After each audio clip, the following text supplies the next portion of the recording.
we're now on our way to Spain Bridge via Lagan, Newton Moorking UC in Loch Lagan, which will come into view in a few minutes. It's a beautiful day, and probably the wrong type of weather to be trying to understand what the Commandos and the Norwegian resistance were getting up to in this part of Scotland, because it was used because it was so cold here. It was one of the coldest parts of Britain. However, we'll take what we can get. How are you, Ian? I'm very well. Good. So, Ian, what prompted you to write Gillian's Children? Well, Gillian's Children, at one level, is about 4 generations of MacLean family. More broadly, it's looking at the period from the mid-30s right through until now. It concentrates a lot on the Second World War and the sacrifice made by an entire generation of people all over Europe. Specifically, it looks at the war record of John MacLean and how he fitted into that context. It also looks at what happened to his family, including myself, as a result of that. Okay, and we're here just outside Spain Bridge today, this monument behind you. Can you tell us the significance of the monument? Sure. This is a monument to the Commandos, an elite group of soldiers created during the Second World War for various missions. And after a notorious mission early on, Hitler decided that these men were spies and were to be treated as spies and shot on sight or executed thereafter. And subsequently, all men who became commandos had to be volunteers, and it is to their credit that many thousands of men did become commandos. They came to this area of the Highlands of Scotland to train through the winter and summer, very harsh conditions. These men were incredibly brave.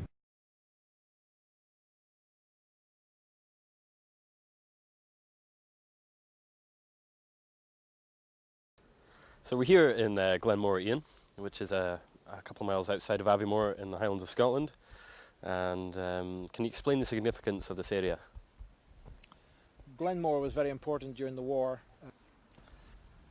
Part of the Rothimarcus estate, and Norwegians who were prepared to fight for Norway, free Norway, were smuggled out, typically in a Shetland bus, and brought to this area here for training.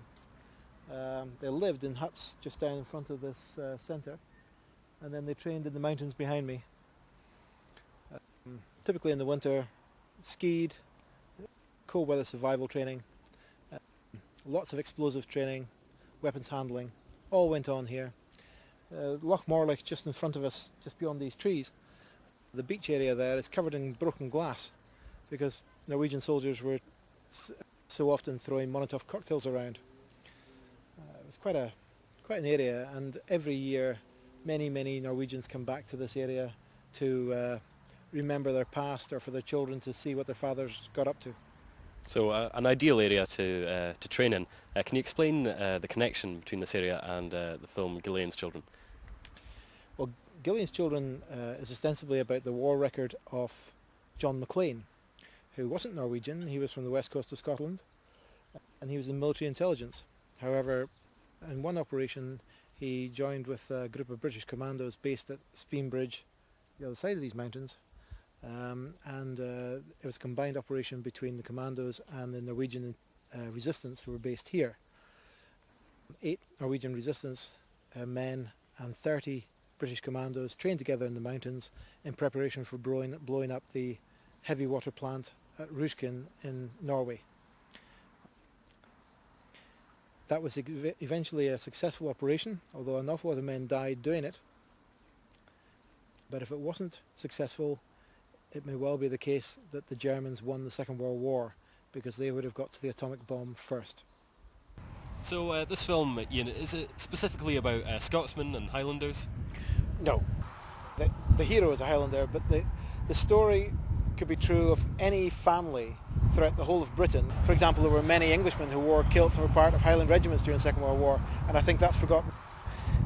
This is not a Scotsman trying to say we're better than the English or the Welsh or the Irish. We were all part of this, and it's important to remember that. So you think people that will see Gillian's Children will be able to relate to that? Yes, I hope so.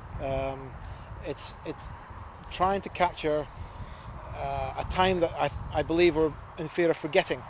and in forgetting allowing the Nazis to come back into power.